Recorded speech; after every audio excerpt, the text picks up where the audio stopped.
Hi! Now we've reached the first little paw on the big-hearted dachshund, and I've brought the ground to this pin here, which is the last one I can work before having to do the paw. So I'm going to put one pair out of the way, rest another pair, and I'm going to sort out this edge first.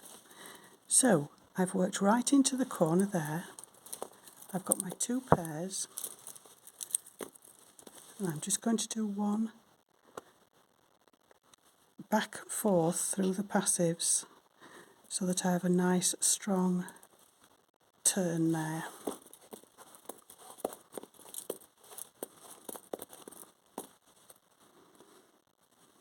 Pin that one in the crook of the paw. I'll go out again, and the next pin should be in line for this pair there. So I'll take that pair in. So I've now got three.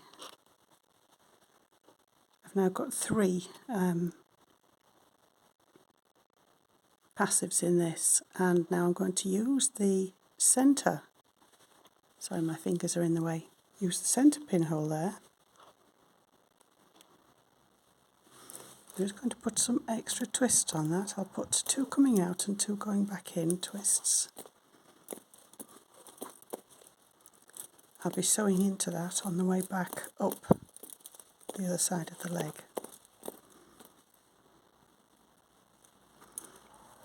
So let's put another pin in.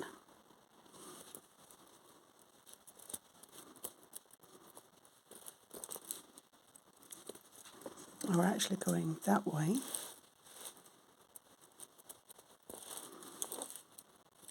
So I now draw in these three passives.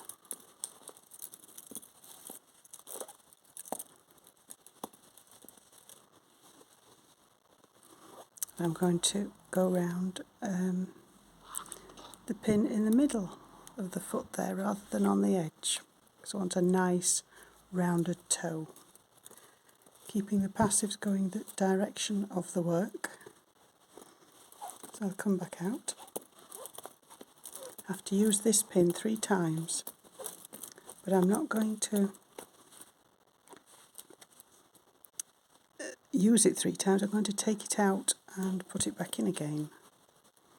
So make sure these passives. Now what you will have to be careful doing here is that you don't pull the passives too tight or they will come away from the edge. You don't mind a little bit with the pin under 4, a little bit of space, but you don't want there to be too much. We can do the famous Honiton knot after the first one just to keep them up to the edge.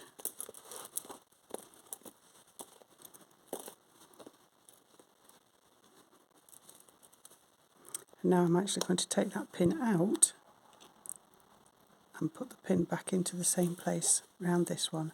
This first passive will actually be pulled to that pin, so the previous worker that's gone round will be kept in tension with the actual passives. It won't suddenly unravel. Or so the theory is. It's worked so far. Put another one in. Just tension gently because I don't want them to come away from the edge. I just put another knot in there. That's just a simple overhand knot after the first passive is worked, and that helps to keep them to the edge.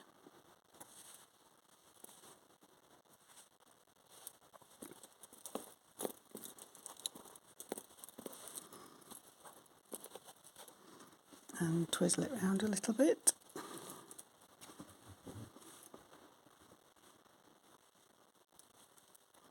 And using the same pin again, taking it out and putting it back in. Work back through and tension that first passive around the pin. Got one bobbin trying to unwind. How dare you? Right, that's got that one back in order. I'm still only using one twist on the first of the pin under 4 and 2 on the outside. There we go, that's the round foot there, the round toe with its squashy little foot.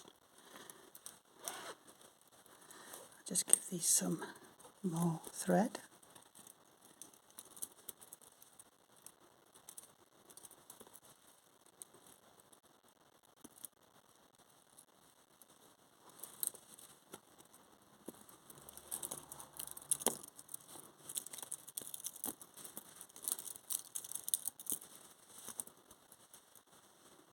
Now I'll do the same thing with the next hole.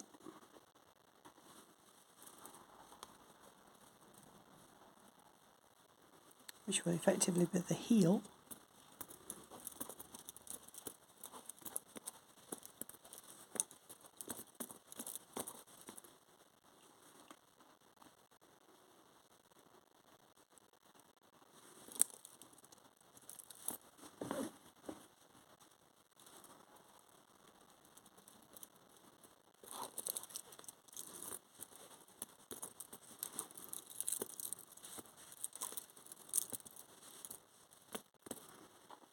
Take that out and put this one in.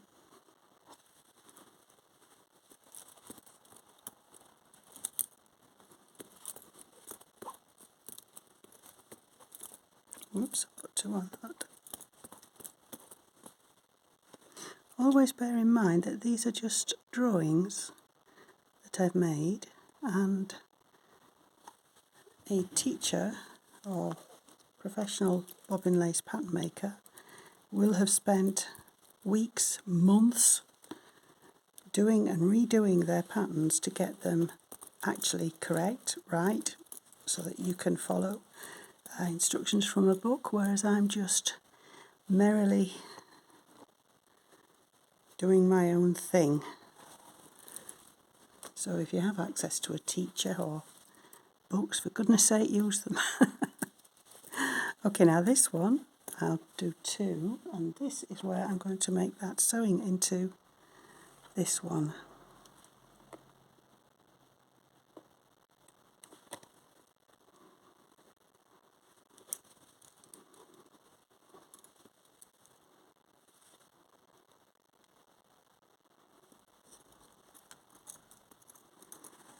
You may wish to make sewings all the way down, or put a little bit of half stitch in the middle, or whatever you like. I just thought I'd do squashy little paws this way. Because I've done a sewing through, I'm not going to put a pin back in that one.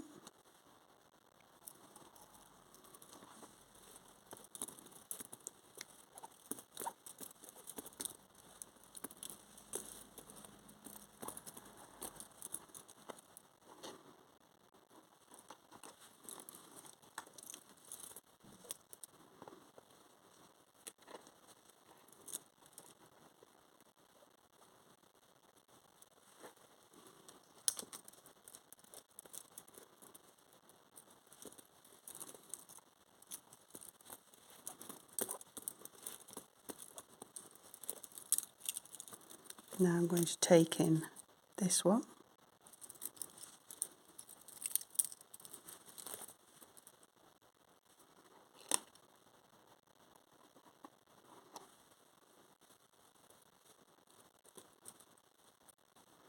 And almost straight away I unpin this and get the next pair out.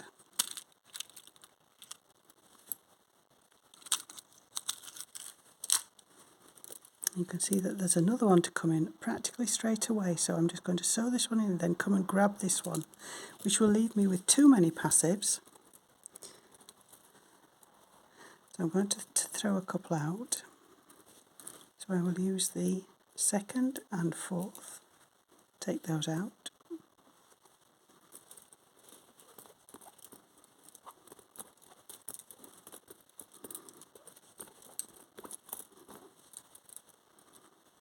Work that into the very corner on the inside.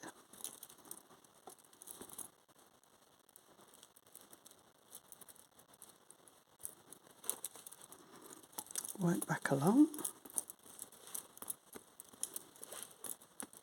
Take in this fourth passive,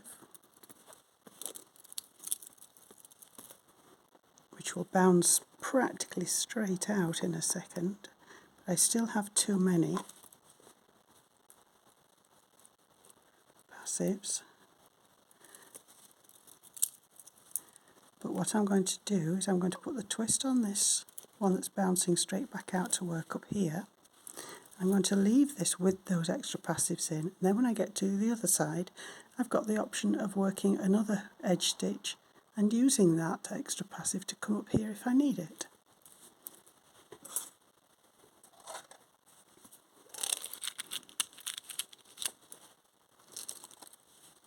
So these will work up. These will work up. And I will need it, so I will leave it in place. No point throwing it out and then adding one at the other end. So, right, that's now ready to work the next line.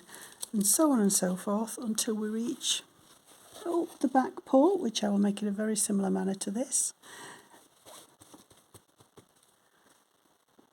So I'll play about with that at my leisure. Bye for now.